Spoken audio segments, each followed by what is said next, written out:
হযরতে জিবরাইল আলাইহিস সালাতু ওয়াস সালাম ওই অঞ্চলে গেলেন পাহাড়কে উল্টি দেওয়ার জন্য, তাদেরকে ধ্বংস করে দেওয়ার জন্য। ওই অঞ্চলে যাওয়ার পরে চতুর্দিক দিয়ে ঘোরাফেরা করার পরে হঠাৎ করে তাকায় দেখেন ওই পাহাড়ের চূড়ার মধ্যে একজন আল্লাহওয়ালা বসে বসে জিকির আজকার করছে। নামাজ, তাসবিহাত, ইবাদত, বন্দেগী কোনো কিছুই বাদ দেয় নাই, ইবাদতের পরে ইবাদতের মধ্যে মগ্ন। হযরতে জিবরাইল আলাইহিস সালাতু ওয়াস সালাম আল্লাহ তাআলার দরবারে চলে গেলেন। মা, ওগো আল্লাহ, আমি তো গিয়েছিলাম এই অঞ্চলের মধ্যে একজন ব্যক্তিকে পেলাম, যে ব্যক্তি নামাজ পড়ে, রোজা রাখে, তাসবিহাত পড়ে, জিকির আজকার করে। আল্লাহ রাব্বুল আলামিনের কাছে এই কথাগুলো যখন পেশ করলেন, আল্লাহ তাআলা বলেন, ওই অঞ্চলের সর্বপ্রথম যাকে তুমি গ্রাস করবে, যাকে ধ্বংস প্রথম থেকে শুরু করবে, ওই ব্যক্তিকে দিয়ে শুরু করবে। কোন ব্যক্তিকে দিয়ে শুরু করবে? যে ব্যক্তি সবচেয়ে বড় আবেদ, নামাজি, আল্লাহওয়ালা, জিকির আজকার, তাসবিহাত পড়নেওয়ালা, ওই ব্যক্তিকে দিয়ে শুরু করার কথা বললেন।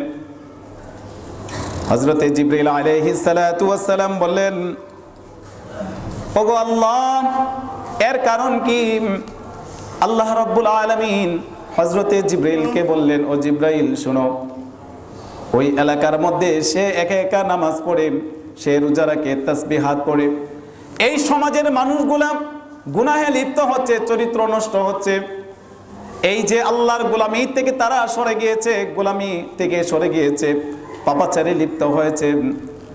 ওই আমার বান্দার থেকে তাদেরকে সতর্ক করার জন্য আমি আল্লাহ তাআলা ঘোষণা করে দিয়েছিলাম, তাদেরকে বলেছিলাম, কিন্তু ওই ব্যক্তি তাদেরকে সতর্ক করে নাই, গুনাহ থেকে বিরত রাখে নাই, নিজেই শুধু নামাজ পড়েছে, নিজেই শুধু ভালো কাজ করেছে, অন্যকে সতর্ক করে নাই।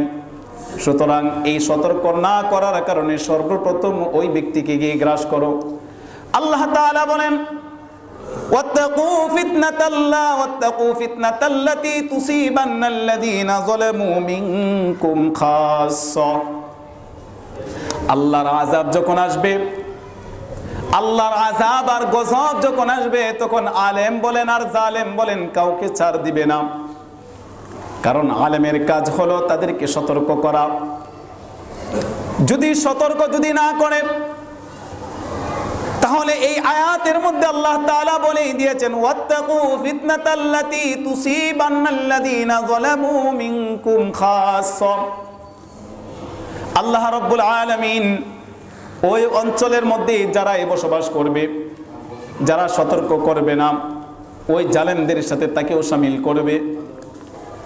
আমরা যদি এই কাজের মধ্যে আমরাও যদি শামিল থাকি, যে নিজে তো ভালো আছে, নিজে নামাজ পড়ছি, রোজা রাখছে, তার আমি টুপিওয়ালা, আমি পাগড়িওয়ালা, আমি দাড়িওয়ালা, আমি সুন্নতওয়ালা, নিজেকে গুছিয়ে নিয়েছি, আর আমার কোনো কাজ নাই, এটাই যদি আমরা যদি নিজেকে নিজেই যদি ভেবে নেই, তাহলে আমাদের অবস্থা ওই অঞ্চলের মতো হবে যে বনে ইসরায়েলের অঞ্চলকে আল্লাহ তাআলা ধ্বংস করে দিয়েছেন। ওই অঞ্চলের মতো আমাদের দশাও হয়ে যাবে। নিজেকে যত বড় আলেম মনে করি, বুজুর্গ মনে করি না কেন, যদি সেই কাজ থেকে যদি নিজেকে যদি বাঁচিয়ে রাখি, দূরে রাখি, তাহলে এই আযাব আর গজব আপনাকে আমাকে কাউকে আল্লাহ তাআলা ছাড় দিবেন না, কাউকে ছাড় দিবেন না। এত শ্রেষ্ঠত্বের ঘোষণা আমাদেরকে করেছেন, তো এমনি তো নয়, আমাদেরকে আমাদের কাছ থেকে আল্লাহ তাআলা কাজ নিবেন।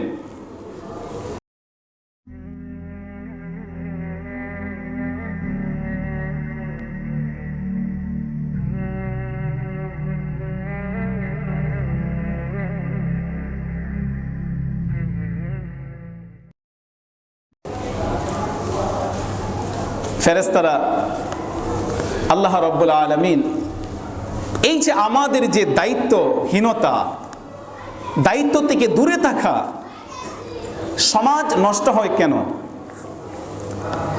সমাজ ধ্বংসের ধার প্রান্তে যায় কেন? কারণ হচ্ছে তা'মুরুনা বিল মারুফ ওয়া তানহাউনা আনিল মুনকার। আমরা সৎ কাজের আদেশ করি না, অসৎ কাজ থেকে মানুষকে বাধাগ্রস্ত করি না। এটা যদি নিজের মধ্যে যদি গেঁথে নিতাম, আল্লাহ তাআলা আমাকে শ্রেষ্ঠ দায়িত্ব দিয়েছেন, সর্বশ্রেষ্ঠ যে দায়িত্ব, সেই দায়িত্ব আল্লাহ তাআলা আমার উপরে প্রেরণ করেছেন। বাল্লিগু আন্নী ওয়ালাউ আয়া,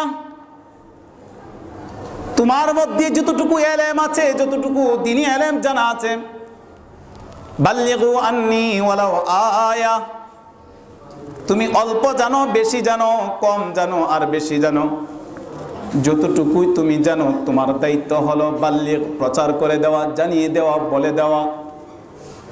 এটা হচ্ছে প্রত্যেকেরই দায়িত্ব। এখানে এক শ্রেণী বলবে আমার দায়িত্ব, আরেক শ্রেণী বলবে না না না, আমার এটার কোনো দায়িত্ব নাই। এটা বলা যাবে না। বাল্লিগু আন্নী ওয়ালাউ আয়া, এই হাদিসের মধ্যে আমরা এখানে যারা আছি, বাহিরে যারা আছে, গোটা দুনিয়ার মধ্যে যত মুসলমান ইমানওয়ালা, মুসলিমওয়ালা যারা ইমান দাবিদার, প্রত্যেকের উপরে এই আয়াত, তাদের উপরেও দায়িত্ব। প্রত্যেকের জায়গা থেকে তারা দাওয়াত প্রদান করবে, যা জানে মানুষের কাছে প্রচার করবে, যা এলেম আছে এটা মানুষের কাছে জাহের করবে, বলে দিবে। এটাই হলো প্রত্যেকটা ইমানদার মুমিনের দায়িত্ব। সম্মানিত ভাইরা, তো নবীরা করেছেন, নবীরা চলে গিয়েছেন, এই কাজ আমাদের উপরে।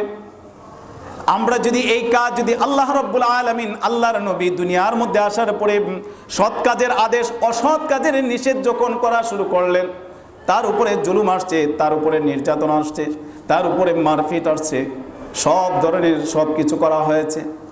সৎ কাজের আদেশ থেকে বিরত হন নাই, অসৎ কাজের বাধা প্রদান থেকেও বিরত হন নাই।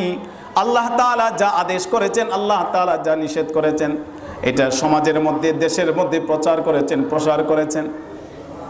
সৎ কাজের আদেশ সাহাবে কেরামদেরকে দিয়েছেন, একবার কবুল করে নাই, দুইবার কবুল করেন নাই, তিনবারের সময় তারা কবুল করেছে। এটাই ইসলামের সৌন্দর্য। বলতে বলতেই মানুষ এই সৌন্দর্যের পথে, সিরাতাল মুস্তাকিমের পথে অটোমেটিক চলে আসে। সম্মানিত ভাইরা, তো নবী আলাইহিমুস সালাতু ওয়াস সালাম যেই কাজটাকে দায়িত্ব মনে করে করেছেন, আল্লাহর পক্ষ থেকে দায়িত্ব দেওয়া, এই কাজ যদি নবীরা যদি না করেন, আল্লাহর কাছে জবাবদিহিতা আছে না নাই? দুনিয়ার যে কোনো মজমার মধ্যে, দুনিয়ার যে কোনো রাষ্ট্রের মধ্যে রাষ্ট্রপ্রধানরা যে নীতিমালা করে, সেই নীতিমালা থেকে যদি কোনো ব্যক্তি যদি এর বিপরীত কোনো বক্তব্য দেয়, এটা মানি না, এটা মানব না, এটা হতে পারে না। যদি কোনো ব্যক্তি যদি এই কথা যদি বলে যে এটা আমি মানি না, এটা আমি করতে পারবো না, এটা আমি মেনে নিতে পারবো না, যদি এই বিধান থেকে যদি সে যদি লঙ্ঘন হয়ে যায়, বিরত হয়ে যায়, তাহলে ওই ব্যক্তির নামে রাষ্ট্রদ্রোহী মামলা হয় কি হয় না? কি বলেন, হয় কি হয় না? দুনিয়ার এই মজমার মধ্যে যদি সাধারণ একজন ক্ষমতাধর ব্যক্তি, তার যদি কিছু নীতিমালার জন্য যদি সে যদি এটা যদি কোনো ব্যক্তি, কোনো জনগণ যদি বয়কট করে, আমি এটা মানি না, মানব না, এটা নিয়ে যদি সে যদি কথা বলে, জবান খুলে, তার নামে যদি রাষ্ট্রদ্রোহী যদি মামলা হতে পারে, আর এর জন্য যদি জেল হাসিও যদি হতে পারে, দুনিয়ার এই সাধারণ তুচ্ছ একজন ব্যক্তি তার এই নীতিমালার জন্য যদি এই শাস্তি প্রদান যদি করতে পারে, যিনি আসমান আর জমিন শুধু নয়, কুল কায়নাত শুধু নয়, আপনি আমার আল্লাহ তাআলা যা কিছু আছেন সমস্ত কিছু যিনি সৃষ্টি করেছেন, যে আল্লাহ তাআলা তা'মুরুনা বিল মারুফ ওয়া তানহাউনা আনিল মুনকার, এই দুই কাজ যদি আমরা যদি না করি, আল্লাহ তাআলা আমাদেরকে ছেড়ে দিবেন। আমরা তো দুনিয়াটাকে ভয় পাই, দুনিয়ার ক্ষমতাধর ব্যক্তিকেই ভয় পাই, আল্লাহকে ভয় পাই? কথা বলেন, ভয় পাই? বাস্তব কথা এটাই তো, আল্লাহকে ভয় পাই না, দুনিয়ার মানুষদেরকে ভয় পাই। এটা আল্লাহ তাআলা স্পষ্টভাবে আল্লাহ তাআলা বলে দিয়েছেন, দুনিয়ার মধ্যে মানুষ যখন সৎ কাজের আদেশ থেকে বিরত হয়ে যাবে, অসৎ কাজের বাধা থেকে যখন মানুষ যখন নিজেকে বাঁচিয়ে রাখবে, তখন এই সমাজ আর শান্তিময় সমাজ থাকবে না, এটা কলঙ্কময় সমাজ হয়ে যাবে, দুশ্চিন্তার সমাজ হয়ে যাবে, ধ্বংসের সমাজ হয়ে যাবে, গান্দা পচা একটি সমাজ হয়ে যাবে। কিভাবে হয় এটা আমাদের মধ্যে অনেক বাস্তবতা, অনেক নজির আছে, অনেক নজির আমাদের সামনে উপস্থিত। আজকে মানুষ খারাপ পথে বেশি চলছে, ভালো পথে কয়জনে চলছে? যারাও খারাপ পথে চলছে তাদেরকেও বলনেওয়ালার মতো ওইরকম জামাত এখন আর আগের মতো নেই, বলতে চায় না, নিজেকে বাঁচায় রাখে। আমি বলবো না জানি আবার কখন আমার উপরে বিপদ আসে, কখন জানি আমি এই কথা বলবো, কখন জানি আমার উপরে আঘাত আসে, ঠিক না? আরে ভাই, তিনভাবে হাদিসের মধ্যে বলা আছে যে হাত দিয়ে বাধা দেওয়া, জবান দিয়ে বাধা দেওয়া, অন্তর থেকে ঘৃণা করা, অথবা অন্তর দিয়ে ছোট আকারে এটাকে সংশোধন করা। সবচেয়ে বড় যে কথা, হাত দিয়ে বাধা দেওয়া, এটা তো কোনো মৌলবী পারবে না হাত দিয়ে বাধা দেওয়া। হাত দিয়ে বাধা দেওয়ার মতো আল্লাহ রাব্বুল আলামিন সেই সিস্টেম রেখেছেন, তিনটা স্তর রেখেছেন। একটা হচ্ছে পারিবারিকভাবে, সামাজিকভাবে, রাষ্ট্রীয়ভাবে। রাষ্ট্রীয়ভাবে যেভাবে বাধা প্রদান করা যায় সেটা হচ্ছে লাঠি দিয়ে। কি দিয়ে? কথা বলেন, কি দিয়ে? আমার মতো মানুষ, আপনার মতো মানুষ, সমাজের মধ্যে একটা খারাপ কাজ হচ্ছে, লাঠি নিয়ে যখন যাব তখন একটা বিশৃঙ্খলা সৃষ্টি হবে। প্রশাসনের পক্ষ থেকে যখন আসবে, সে 2 জন হোক আর 5 জন হোক, যখন লাঠি দিয়ে যখন প্রহার করবে, মারধর যখন করবে, তখন কি বিশৃঙ্খলা হবে? বরঞ্চ দেখি কি করবে? দৌড়ে পালাবে। হাত দিয়ে বাধা দেওয়া এটা রাষ্ট্রীয় ক্ষমতা যারা থাকে, যারা রাষ্ট্রকে পরিচালনা করে, তাদের উপরেই চলে যায়। সামাজিকভাবে কথা দিয়ে, এটা হচ্ছে ওলামায়ে কেরাম। ওলামায়ে কেরাম যারা আছেন, গোটা বাংলাদেশ নয় গোটা পৃথিবীর মধ্যে ওলামায়ে কেরাম যারা জবান দিয়ে আল্লাহর দ্বীনের কথা বলে, কোরআন সুন্নাহর কথাগুলা পেশ করেন, এই যে কথাগুলা বলা, সৎ কাজের আদেশ, অসৎ কাজের নিষেধ। সৎ কাজ মানে হলো সমস্ত ভালো কাজ, অসৎ কাজ মানে হচ্ছে সমস্ত খারাপি কাজ থেকে মানুষকে কি করা? বিরত রাখা, বাধা প্রদান করা। আমরা খালি পাল্টাতে চাই, অনেক কিছু পাল্টাতে চাই, দিন পাল্টাতে চাই। আসলে মূলত দিন পাল্টানোর প্রয়োজন নেই, মানুষের দিল পাল্টানো দরকার।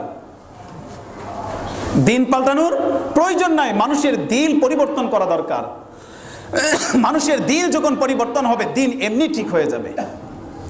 আমাদের তো দিল পচে গিয়েছে, আমাদের দিল নষ্ট হয়ে গিয়েছে, দিন কিভাবে সুন্দর করে আসবে?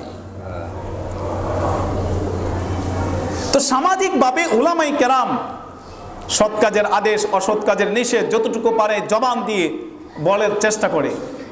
এই বলার উপরেও তাদের ত্রুটিগুলা চিপে ধরা হয়।